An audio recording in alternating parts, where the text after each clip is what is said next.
The story dates back to the year 2000 in Uttar Pradesh's Allahabad, where Dhirendra Singh went missing in December 2000.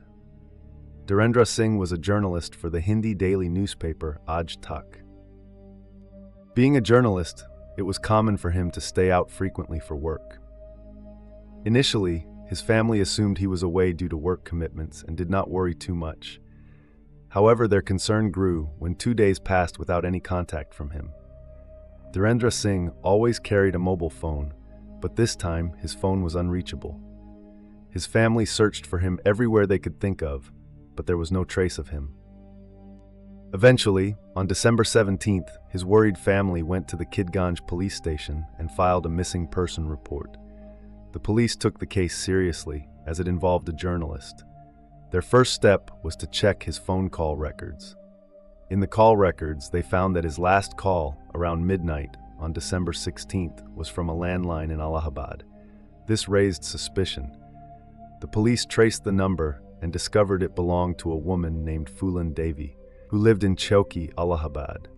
A police team visited Phulan Devi.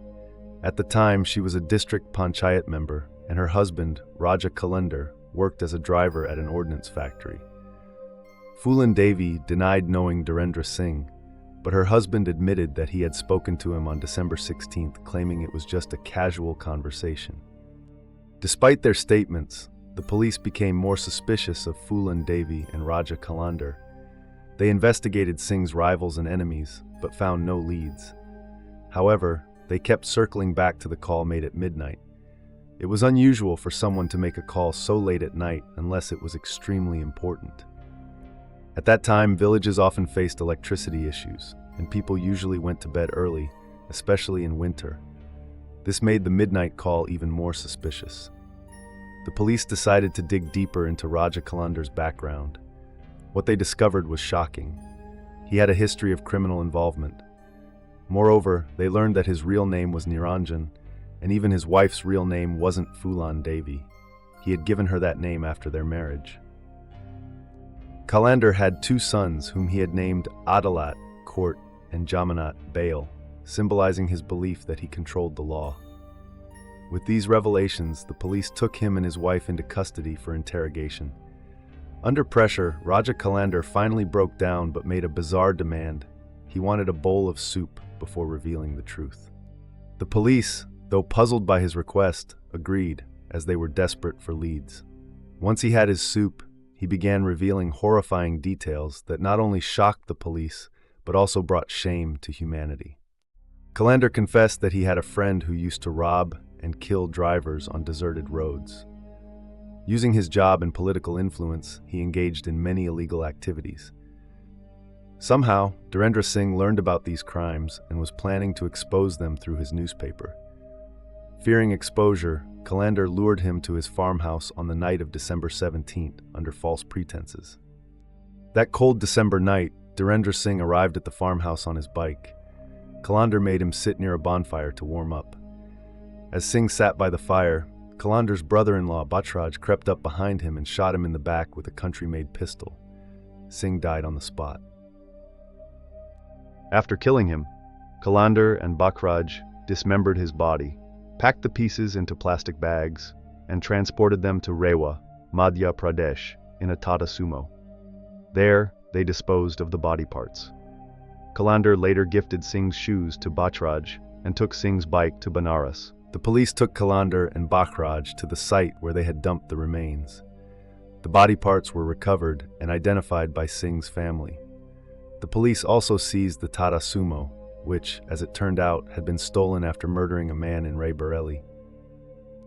As the investigation progressed, a horrifying discovery was made at Kalandar's farmhouse. The police found human skulls hanging from tree branches, each painted in different colors, with caste names such as Srivastava, Pandit, and Muslim inscribed on them. The entire farmhouse was searched, revealing more evidence of his gruesome crimes. The police found a diary, which Kalandar called Adalat Ki Diary. This diary contained the names of 14 people he had murdered, with the last entry being Dhirendra Singh. Most of these murders followed a similar pattern and motive. His first victim was Kalacharan Srivastava, a fellow worker at the ordnance factory. Kalandar killed him simply because he belonged to the Kayastha community, whom he believed to be highly intelligent. After killing him, he decapitated the body, chopped it into pieces, and buried the remains at different locations. He then removed Kalicharan's brain, made a soup out of it, and consumed it. Every crime has a story behind it. Before moving forward, if you haven't liked and subscribed to our channel, please do so now. Kalandar's past was disturbing. He had been a weak student, and this had planted an inferiority complex in him. He believed that society only respected highly intelligent and educated people. To compensate, he renamed himself Raja Kalandar, making himself feel like a king. His obsession with intelligence took a horrifying turn. He started believing that consuming the brains of smart and capable individuals would make him the most intelligent man. To achieve this, he selected his victims carefully, lured them to his farmhouse, murdered them, and then removed their skulls. At night, he would sit in his courtroom, pretending to hold trials, passing judgments on his victims, and consuming their brains as soup. He believed this ritual made him powerful. After extracting the brains, he painted the skulls, inscribed their caste names, and hung them on a tree like trophies. Just as athletes proudly display their medals, Kalandar showcased his victims' skulls as his victories.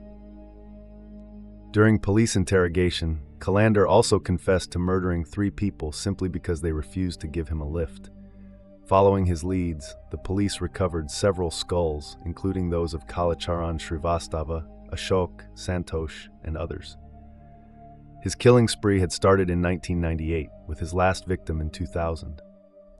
Eventually, both Raja Kalandar and his brother-in-law Bhatraj were convicted. However, Dhirendra Singh's family had to wait 12 years for justice. On November 30, 2012, the court declared Kalandar's crimes to be rarest of the rare and sentenced both him and Bhatraj to life imprisonment. Even today, this cannibalistic monster and his accomplice are serving their sentences. What do you think about this case? Do you believe they should have received the death penalty? Let us know in the comments. Also, please like and subscribe to support our channel.